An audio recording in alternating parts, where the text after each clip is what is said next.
Olá, bem-vindos! Estou aqui de novo, começando 2022, depois de uma breve pausa. Eu primeiro quero me desculpar, porque no último quintou, que foi antes do Natal passado, eu acabei esquecendo do horário de estreia e deixei os meus amigos aí na mão, ausente. Eu peço mil desculpas, e como o YouTube não registra o que estava ali na hora da estreia, quem deixou alguma questão e eu não fiquei sabendo, peço que me envie, manda aí no meu e-mail didu@didu, que eu incluo nas próximas com o maior prazer. Peço desculpas por isso. E agora eu vou fazer hoje um quintou mais comprido, porque essa semana eu espero embarcar para o Chile. Tenho lá um convite de uma viagem muito bacana e eu espero trazer boas novidades para vocês. Então estou fazendo um quintou resgatando tudo que me escreveram nesse período que eu fiquei fora. Bom, eu começo aqui com a questão do Paulo. O Paulo, na verdade, mandou 3 questões.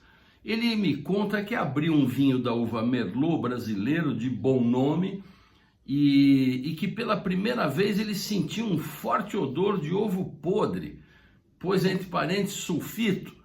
É normal? Pode ocorrer? O vinho estaria estragado? Olha, Paulo, não é comum, pode ocorrer sim, mas não é comum.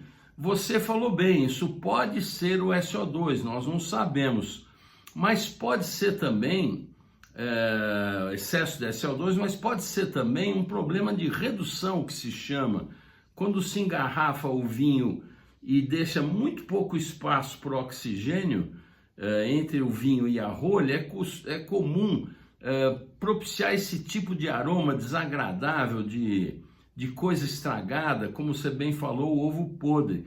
Nesse caso, se você aerar bem o vinho, a redução vai embora, esse aroma vai embora e você vai ter um vinho normal. Não sei se você chegou a arriscar isso ou se já jogou fora de cara. Bom, a segunda pergunta do Paulo, ele disse que abriu um vinho da uva Malbec que estava com uma coloração totalmente de suco de uva, ou seja, mais clara e turva. O que será isso?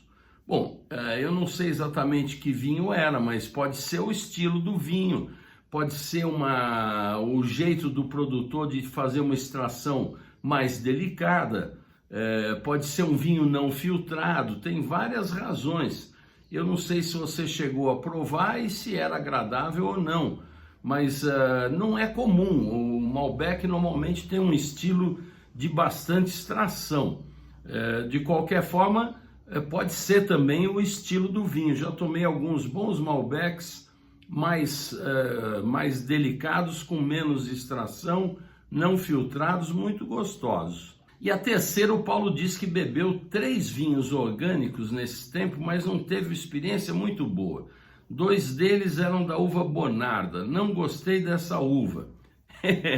Bom, Paulo, as uvas são assim. A gente realmente tem mais predileção por uma ou por outra. Tem muita uva no mundo, ninguém sabe ao certo. A Jancis Robinson catalogou 1.600 e tantas castas. Falam-se em 5.000 castas. Ninguém sabe ao certo. Mas o fato é que a Bonarda é uma uva muito gostosa. Eu não sei o Bonarda que você tomou, se era argentino ou italiano, porque eles são distintos, não são da mesma uva, não são o mesmo tipo de Bonarda. De qualquer forma, o Bonarda italiano, que a gente encontra mais por aqui, ele é um vinho muito gostoso, um vinho frutado, com alta acidez, tem tanino suave. É um vinho perfeito para os antipasto italiano. E os argentinos são um pouquinho mais robustos, são um pouquinho mais densos, um pouco mais robustos e muito agradável também, gosto demais. Então era isso. Bom, o Clênio me pergunta Se num jantar com vinhos brancos e tintos, qual é que ele deve servir primeiro? Ô Clênio, a gente costuma servir primeiro os brancos, depois os tintos. E dentre os brancos e tintos, caso tenha mais de um, servir primeiro os mais leves e depois os mais encorpados. Essa que é a regra. O Cacá e o Heitor, que estão sempre participando aqui, me pergunta uma pergunta meio atrapalhada. Eles escreveram: como se extrair álcool vínico e também fazer maceração carbônica?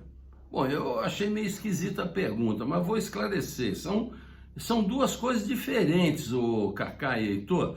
O álcool vínico você consegue fazendo uma destilação do vinho e do mosto, ou às vezes só do mosto, ou às vezes só do vinho, às vezes os dois juntos, que é a bagaceira, que é a grapa, é a destilação do vinho, tá certo? Isso é o álcool vínico. A maceração carbônica, que é o que se faz, é muito comum lá no Beaujolais, você faz uma fermentação das uvas sem esmagar as uvas, elas vão inteiras para um tanque e a fermentação se dá de dentro para fora, propiciando um vinho ligeiro, fresco, muito gostoso, divertido, descompromissado para tomar novo, não é vinho de guarda, tá certo? O Wagner me pergunta que ele ainda tem dúvidas a respeito de vinho de guarda e pede para eu explicar melhor. Olha, Wagner, isso é uma coisa difícil de explicar porque você vai precisar um pouco de traquejo. Basicamente, vinho de guarda é vinho que tem boa estrutura. Essa boa estrutura implica em ter acidez alta e taninos bem intensos, taninos de qualidade. Quando o vinho tem esses dois itens, você vai ter um vinho de guarda. Agora, isso é com o tempo. O ideal é você ir ganhando traquejo. Normalmente as uvas mais estruturadas propiciam mais isso, mas precisa ter acidez, precisa estar em solo que propicia acidez, essa coisa toda. O Marcos me pergunta por que vinhos de volume, mesmo os reservados, não costumam informar a data de produção. Ô Marcos, não costumam porque não são vinhos, justamente não são vinhos para você comprar e guardar, são vinhos correntes para você tomar no dia a dia. Muitos até misturam safras, são vinhos simples, eles não tem por que você ter a safra nele, mas não existe uma razão específica. O Fábio me escreveu perguntando: Didu, como saber o tempo de guarda de um vinho? Olha que engraçado, a mesma pergunta agora anterior do Wagner, né? E ele pergunta quanto tempo ele pode aguentar sendo bem armazenado. Com as informações do rótulo é suficiente ou ao menos uma ideia? Bom, o que acontece, como eu estava falando anteriormente, você precisa um pouco de traquejo e conhecimento. Um bom produtor com uma uva boa, de boa estrutura, você vai ter um vinho de guarda. Normalmente os vinhos mais encorpados são normalmente vinhos de guarda. Os taninos, quando você abre uma garrafa e o vinho está muito agressivo, a acidez é alta e o tanino ainda é rascante, esse é o sinal de que ele tem muito tanino e tem muita acidez e, portanto, vai viver bastante. Esse vinho vai fazer uma curva. Já comentamos sobre isso aqui. O ideal é você pega um vinho que você goste e que tem essa característica e você então compra uma caixa dele e vai tomando uma por ano. Anota, faz um caderninho e anota. Olha, no dia tal tomei o vinho, ele estava assim.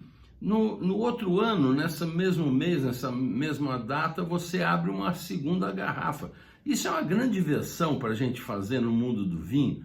Eu gosto demais disso. Você precisa ter dinheiro, precisa ter método, né, organização, e precisa ter um espaço adequado. Você deve guardar esse vinho. O ideal, nesse caso, é você ter uma adega e você não deve sofrer variações de temperatura e o vinho não deve tomar luz, ele nem está perto de produtos de limpeza, essa coisa toda. Uma adega, nesse caso, seria ideal. O que vai acontecer? Em 12 anos você vai ver a curva. Ele vai melhorando, melhorando, até que ele chega, você vai ver que de um ano para o outro ele provavelmente não vai mudar ou vai começar a decair. Aí é a hora de você abrir as garrafas, tá certo? A Luísa me pergunta, Didu, alguns exemplos de bons moscatéis. Ela não esclareceu exatamente que tipo de moscatel. A uva moscato tem uma variedade enorme. Eu pensei em alguns, desde o brasileiro Arbo Moscatel Perini, que é um moscatel vinificado seco, que eu acho muito gostoso. Você tem o moscatel espumante do Pontonero, que é da família Valduga, que é muito gostoso, com pouquíssimo residual de açúcar. Eu gosto muito dos espumantes moscatéis mais sequinhos. O moscatel de Setúbal do Zé Maria da Fonseca é um ícone, aí já é um licoroso, né? Você tem também o moscatel roxo da Bacalhoa de Setúbal, também fenomenal. Grande vinho, também fortificado, também doce. Você tem o Moscato d'Asti Moncalvina, que é um espetáculo de Moscato d'Asti que, puxa vida. Então é uma variedade muito grande. Fica aí as sugestões para você, Luísa, vai experimentando. O Romano me escreveu, falou, sobre essa interação com chocolate e vinho, sempre ouvi falar de um tal de Banyuls. É verdade, Banyuls é uma apelação de origem controlée, ou seja, é uma região delimitada que produz vinhos fortificados, como na região do Porto, como o vinho do Porto. E também fica muito bom com chocolate. Essa AOC fica no sul da França e usa várias uvas, como a Garnacha, tem a Garnacha Blanca, Macabeu, Malvasia, Moscatel, Carignan, Syrah, Cinsault, e são vinhos muito gostosos. O Diego me escreve, Didu, me dá uma dica de alguns Cabernet Franc brasileiros que sejam bons. Ó, Diego, eu gosto muito do Dom Giovanni, que é um tradicional produtor de Cabernet Franc, muito bom. Eu gosto do Perini, fração única, muito bem feito. Eu gosto do Valmarino Cabernet Franc. Gosto do Pequenas Patilhas Cabernet Franc da Aurora. Tem vários no Brasil muito bons. O Ricardo me pede para falar da uva Carignan. De onde ela vem, se é um cruzamento, quais são seus principais vinhos, qual a análise sensorial. Olha, Ricardo, a uva, na verdade, é do nordeste da Espanha, chama-se Carignana, ela é especificamente de Aragão, e é conhecida também por Mazuelo. Ela tem 60 derivações, ela é a Carignano da Sardenha, por exemplo. É uma uva muito resistente, muito produtiva, mesmo com um solo de pouca água, tem casca grossa, cor profunda, um amadurecimento tardio e grande produção. Hoje, tanto França como Chile produz mais Carignan do que a própria Espanha. É interessante isso. E o Chile tem até uma associação de produtores chamada Vinho, que são os Vingadores de Carignan, com regras específicas, é uma espécie de DO muito bacana que resgatou antigos vinhedos. Ela normalmente é plantada em arbusto, os buchos alberello, como dizem na Itália. É um vinho maravilhoso, de ótima acidez, tanino potente, tem rusticidade, tem um leve amargor, muito gastronômico e que vale a pena você experimentar. Alguns bons exemplos vou dizer aqui para você. O Terre Brune Carignano del Sucy Superiore Sant'Adi. Esse é sardo, lá da Sardenha. O Vila Lobos Vinhedo Silvestre, do Chile. Nossa, um vinhedo que nasceu ao acaso lá, subiu em árvores e o proprietário faz um vinho natural, sem interferência alguma, um espetáculo. Você encontra no Sonoma. O Garage Wine, Old Vine Carignan, lote 40, também chileno, lá na Premium Wines, um espetáculo de Carignan. O Coleção Vivanco Mazuelo, da Rioja, que você encontra na World Wine. O Magnete Clos Mogador, do Priorato, na Mistral, um show, vale a pena. O Tiago me fala, o que eu posso dizer sobre o vinho Dom Melchor? Puxa vida, posso falar tanta coisa sobre o Dom Melchor, que é um vinho que eu acompanho há muitos anos, sou muito amigo do Henrique Tirado, que hoje é o presidente, né? Porque o Dom Melchor, que era um vinho especial do grupo Conte e Toro, acabou virando uma empresa em separado. E o Henrique Tirado, que é seu enólogo há anos, passou a ser o CEO dessa empresa. Eles estão no creme de la creme do Cabernet Sauvignon do Chile, porque eles estão ali em Puente Alto. Puente Alto era um antigo campo de polo da família Chadwick, que é muito rica. E hoje lá existem 3 vinhedos, o Dom Melchor, o Almaviva e o vinhedo Chadwick. A parte do Dom Melchor são 127 hectares, dos quais 90% corresponde a Cabernet Sauvignon. E aí você tem 7% de Cabernet Franc, 2% de Merlot, 1% de Petit Verdot. E desde 1987 até a safra de 2013, o enólogo francês Jacques Boissonneau sempre esteve envolvido no processo. A assemblagem final é feito na França, até hoje. Depois ele faleceu e hoje é o filho dele, o Henrique Boissonneau, que continua fazendo esse trabalho junto com o Henrique Tirado. É um trabalho fenomenal. Você imagina levar as diversas amostras e você fazer lá as alternativas. Eles fazem centenas de mesclas para chegar no perfil que eles querem. E, enfim, o que eu posso dizer mais? O Dom Melchor em 2020 comemorou 30 anos. Eu tive o prazer de ter sido convidado para essa festa de gala. Foi lá no Farol Santander. Eles fizeram um encontro finérrimo. E eu estou até mostrando as fotos aí para você. O local é muito bonito, eles arrumaram tudo bonitinho. E o Henrique Tirado, eu tive a honra de sentar ao lado dele. E isso marcava também a criação da vinícola Dom Melchor e da promoção do Tirado a presidente. Foi uma farra muito elegante. Você pode ver aí na foto onde eu apareço com o Henrique Tirado com a garrafa na boca. Foi excepcional. O Dom Melchor é uma grande oportunidade de bom negócio. E eu vou dizer por quê. Você imagine que o Almaviva, o vinhedo Chadwick, que são do mesmo vinhedo, como eu falei para vocês, e são vinhos também extraordinários. O Almaviva está na faixa dos R$ 2.500 uma garrafa. E o vinhedo Chadwick, R$ 5.200. Ou seja, o Dom Melchor está custando por volta de 1.200. Se você quer fazer um bom investimento, compra umas garrafas de Dom Melchor. Bom, era isso que eu tinha para contar para o Tiago. Espero ter ajudado, esclarecido um pouco. A Fernanda queria que eu explicasse melhor a utilização do gráfico do método Mercadini. Bom, gente, esse é assunto para craque, né? Coisa que você deve estudar. É um assunto aprofundado que os sommeliers profissionais, quando realmente se tornam profissionais, aprendem a usar esse método Mercadini. Mas eu vou fazer aqui para a Fernanda, eu vou mostrar um gráfico de uma carne de panela com bastante especiarias, meio picante, meio agridoce, com batatas coradas e vagem.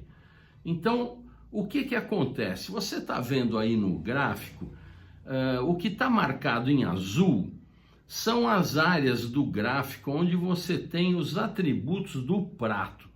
Então vamos da direita para a esquerda, você vai ver que tem suculência e untuosidade. São 2 atributos do prato.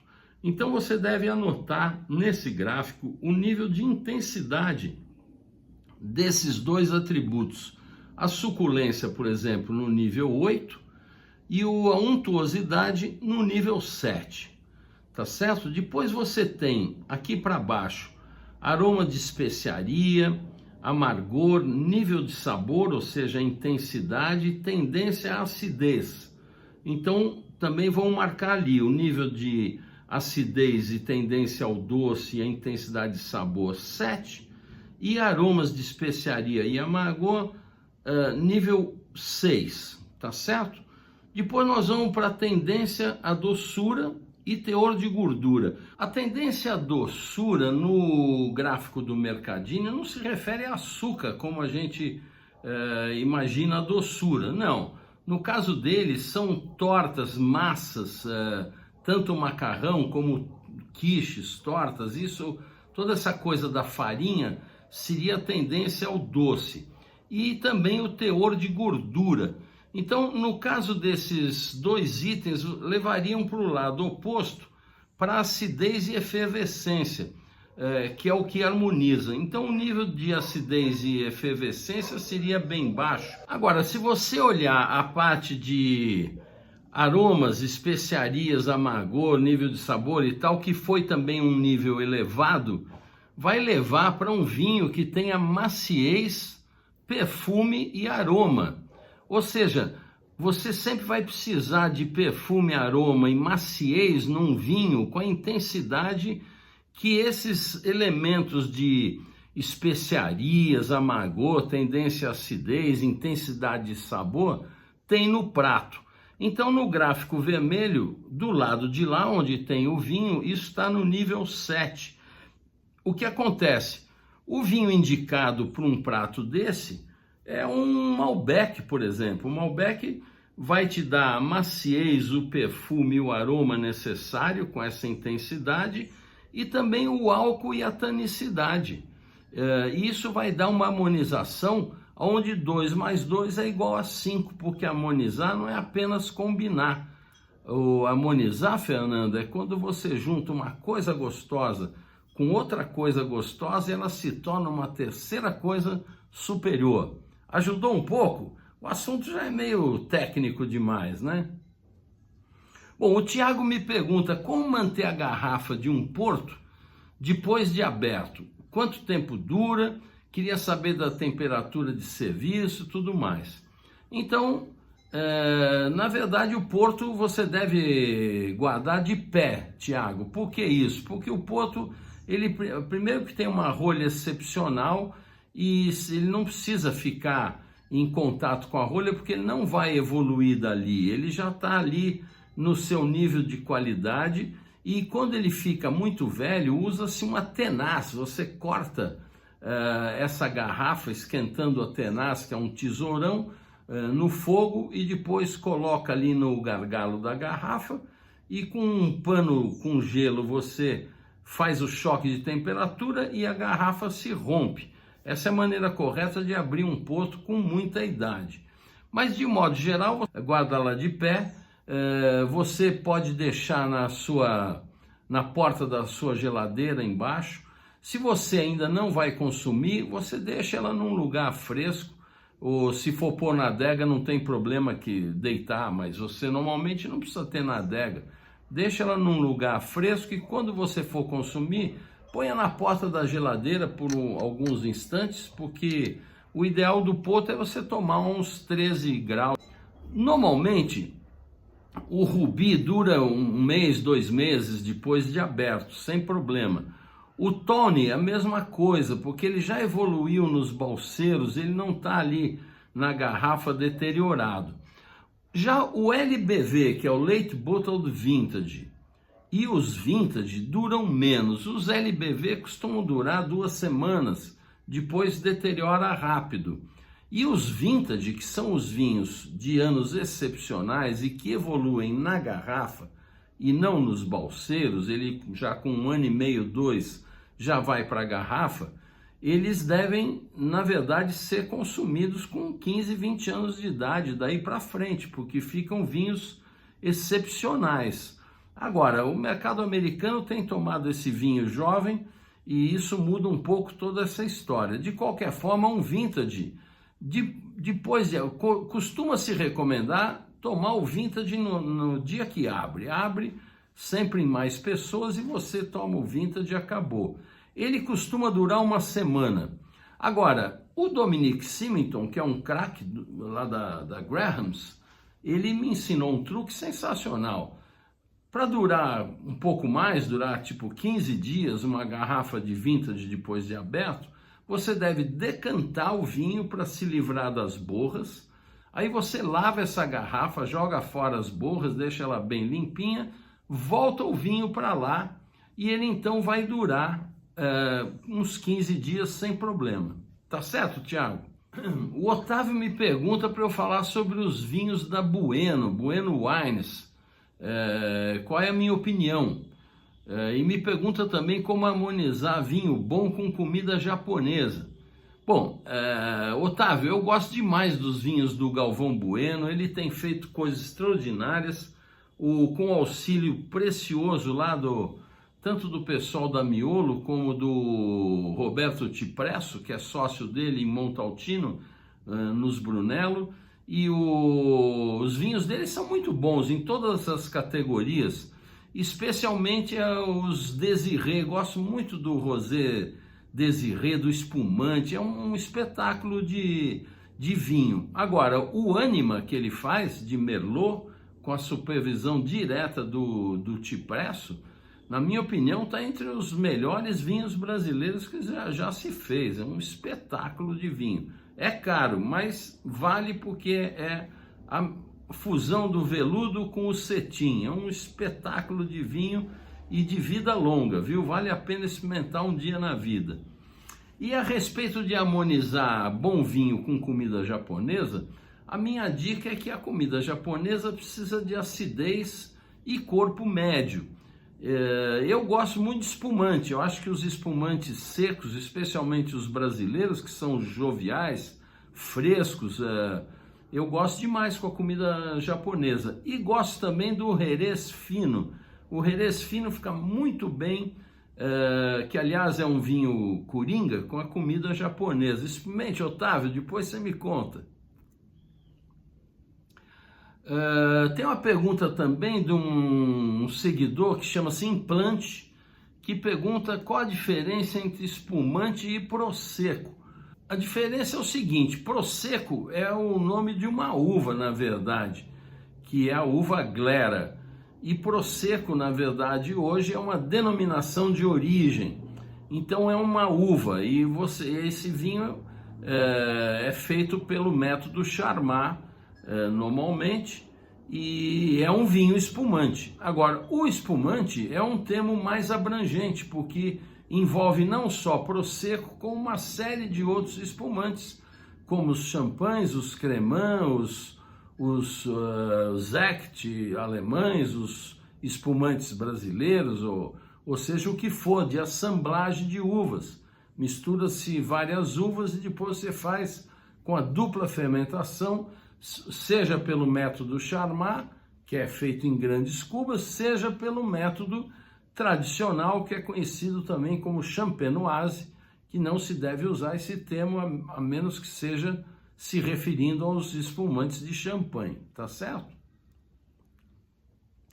O Guilherme pede para eu indicar bons vinhos suaves, os vinhos de mesa. Olha, Guilherme, eu gosto demais de vinho de mesa, e ultimamente tenho curtido os vinhos da Campestre. A Campestre, que é um produtor maravilhoso, faz aquele Pérgola. E o Pérgola agora tem um Bordeaux seco, que eu gosto demais. É um vinho bastante típico, com austeridade. Gosto muito. Gosto também do Góis, aqui de São Roque. Faz bons vinhos suaves. Eu acho que vale a pena você experimentar. A Lenita me escreveu e falou: Didu, me disseram que a melhor maneira de aprender sobre vinhos é bebê-los. É verdade? Lenita, super verdade. Hoje nós estamos numa época que todo mundo entende vinho, né? Outro dia eu vi um curso de vinhos aí na internet que está prometendo maravilhas, que você aprende sobre vinhos em 24 horas. Olha que maravilha. Teve um cara que entrou lá, fez um comentário que é o sommelier miojo, fica pronto em 5 minutos. Eu me divirto com isso, mas é claro que você precisa traquejo. Um vinho se aprende de 3 maneiras: degustando vinho, lendo sobre vinho e viajando para os locais produtores de vinho. Não há melhor maneira de aprender sobre vinhos e ter humildade, porque o mundo está repleto de vinhos. Quem fala que conhece é porque falta conhecer muito. Ninguém conhece tudo sobre vinho, gente. Ninguém. Escreva isso, Lenita. E olha, beba mesmo, mas é importante beber com atenção, porque as pessoas pegam vinho, abrem e bebem simplesmente. O vinho não é isso. O vinho você precisa prestar atenção quando bebe, prestar atenção no seu visual, no seu aroma, que é muito mais rico do que a boca, e você então presta atenção. Se você beber os vinhos prestando atenção, sabendo de que uva é e prestando atenção no que ele está te oferecendo, é a melhor maneira de aprender, sem dúvida. O Hugo me pede para indicar 5 ou 10 rótulos biodinâmicos. Bom, isso é uma moleza, né, Hugo? Pena que está tão caro, mas olha, anote aí: o Clos de la Coulée de Serran, os vinhos do Marcel Dies, os vinhos do Pierre Frick, os vinhos do Domaine Weinbach, os vinhos do Zindi Umbrecht, os vinhos Trebbiolo, os vinhos do Stefano Bellotti, os vinhos da Afros Wine, os Passionati Wines argentinos dos Michelini, o Anarquia uruguaio do Pablo Falabrino. Então aí, 10 dicas para você se lambuzar com vinhos biodinâmicos. O Cleison pede para eu explicar a respeito do espumante feito pelo método tradicional, dizendo que ele faz o degorgement, que é a retirada dos resíduos das leveduras, né, que fica na garrafa, mas ele quer saber no método Charmat, como é que é feito isso? Como é que é feito o degorgement no método Charmat? Bom, o Cleison, no método Charmat não tem degorgement, porque os resíduos se depositam no fundo do tanque. E, portanto, na hora de engarrafar, engarrafa-se até o limite de chegar nesses resíduos, não tem degorgement. É importante também explicar a diferença entre o Charmat, que não tem evolução na garrafa, porque os vinhos, os espumantes do método Champenoise, eles continuam evoluindo na garrafa. No método Charmat, não. Ele fica pronto, ele apresenta pouquíssima evolução. Esse sistema, que foi o Charmat, que foi criado, na verdade, por um italiano em 1895, um tal de Federico Martinotti, na Itália até hoje chamam de sistema Martinotti. Ele depois foi aperfeiçoado em 1907 e dessa vez patenteado então pelo Eugène Charmat, que acabou dando nome ao processo.